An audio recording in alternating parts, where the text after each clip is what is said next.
Have you got crumpled or creased felt that you want to flatten out? Hi, I'm Linda from Sew&Be Fabrics. Don't worry, I promise it's simpler than it looks. I've got 4 pieces of 2mm thick stiff felt here, and I've been squishing them for a few days to make some really deep folds so I can show you 4 different ways to smooth them back out again. Do you want to see my favourite? That's steaming. I'm using my iron set on the steam setting. If you've got a steamer, by all means use that instead. I've laid the felt out flat with a couple of cotton towels underneath to protect the table. I like to keep my iron about 5 to 10 centimetres above the felt. That's about 2 or 3 inches away, and keep it moving the whole time, just hovering around. I don't touch the fabric at all with the iron. It's my main go-to technique. If you're working on a bigger piece, you can always spread it out on the floor and tackle it in sections if you need to. I'm giving the fabric a little break and just gently smoothing it out with the flat parts of my hands. The warm, damp air helps to relax the fabric fibres, and that's what makes it easier to smooth back out. It's better but not quite there, so I'm going to steam it again. Acrylic felts like this one can melt or go glossy when they overheat, and wool felt can go shiny and start to shrink. So I'm keeping the steaming in little intervals to avoid any damage. So I just alternate steaming and smoothing until the crease marks are gone. I don't use my fingertips like this, or it tends to pull on the fabric too much in that one little spot. That can make it so you end up with little dips and waves in the material. Whereas the flat parts of my hand spreads that pressure out, so it's easier to keep it all flatter. There's no rush here. The slower and steadier you go, normally the better it ends up looking. Keeping that steam constantly moving means I'm less likely to accidentally overheat it in one spot. See, that's looking beautifully flat already. Then it just needs to be left flat to cool and dry. Easy enough so far, right? Let's move on to the next piece. Next up, ironing. Now I know I just said don't touch it with an iron, but there is a workaround. Shall I show you how to? Set that iron low enough heat. Here's my synthetic setting. Wool's even more sensitive to heat than acrylic, so you might need it setting even lower. Here's what I find helps. I pop the felt on the ironing pad, then I'm covering it with a piece of cotton as a pressing cloth. That'll help to protect the felt so it shouldn't go shiny. You could always start with the lowest heat on your iron and then test a felt scrap or corner first. Regularly flipping the felt helps it to relax the fabric fibres from both sides, and that helps the crease to smooth out. I'm keeping the iron gliding over it in short bursts. Can you see how I don't stay in one spot or press down hard with the iron? And that makes it less likely that I'll accidentally overheat it and make shiny patches. I find it usually takes me a few goes of gently heating and then flipping before it smooths back out again.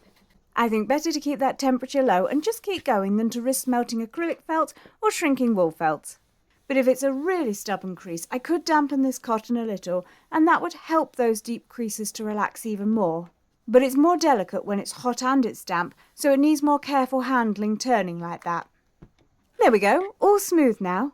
I'll just let that cool in a flat spot and it will be good to go. We'll compare how they all come out at the end. Okay, on to the next one. This time I'm soaking. So I'm taking this crease piece over to the kitchen sink. It's like spa day for the felt. I'm just going to let it relax in some warm water. This is acrylic felt, so I'm using a lovely warm bath temperature. I'm not going to keep this under the tap for very long, but if it was a really persistent fold, you might want to soak it for anywhere up to 10 minutes, and that would really soften up those fabric fibres. Cucumber slices for the felt are optional. Wool felt's a bit more sensitive to heat, so if I was using that, I'd be using lukewarm water instead. It feels tempting to hang it up or to wring it, but wet felt's really delicate and it can distort really easily, so I don't want to pull it out of shape. I've spread it all out, all flat and soggy on a towel, but I want this flat, so I'm just easing it into position on the tabletop. You can, however, use this trick to add shape. Like if you were to drape it over a bowl, it would make it dry in a curved position, which is great fun for structured sewing. Then I'm just going to pop a towel on top of it, and I'll add a book too, so that'll keep it nice and flat while it dries. I'm going to pop that off to the side and we'll come back to that again in a minute. Oh, who am I kidding? If you're impatient like me, wait about an hour until the towels have soaked most of it up, then grab a hairdryer. Putting it on a low heat, giving it a quick blast really speeds it up. I just need to keep it flat until it's cooled back down again after, and it'll be ready to go. Okay, last one now, hanging. This one is the laziest option, but it usually only works for light creases. To do it, I'm just pegging the felt up to the outside of my shower glass, And I've got the fold facing the glass like this, so it can relax against the glass to flatten out easier. And then I let everyone steam up the bathroom and come back to it the next day. Some people will speed this up by adding pegs or weights to the bottom, but that can risk pulling the felt out of shape, so I prefer not to. Do you want to see? It's been up there for hours now. That was quite a deep crease to start with, and now it's looking much flatter.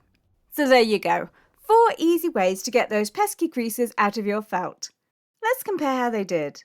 Here's the first one, the steamed one. It is beautifully flat, and I can't see any lines from the crease left at all, so that's come out perfectly. This one's the same. It's the one where I used the iron on low with the pressing cloth. There's no signs at all that it was ever folded. Here's the one I got wet. It's not quite as perfectly crisp straight as the other two, and there is a tiny little mark still visible where the crease was, but I think had I soaked it for a minute or two more, that would have been gone. And that just leaves me with the one I hung up in the bathroom. It's flatter than it was, but there's definitely still a crease there. If you've got a day or so before you plan to use your felt, you might want to hang it up anyway, and then at least it'll be quicker to iron or steam it flat when you are ready. I hope you'll want to give this a go too, and if you do let me know how it gets on. I really hope you enjoyed that. If you do, don't forget to like and subscribe, and I'll bring you some more sewing fun soon. Bye.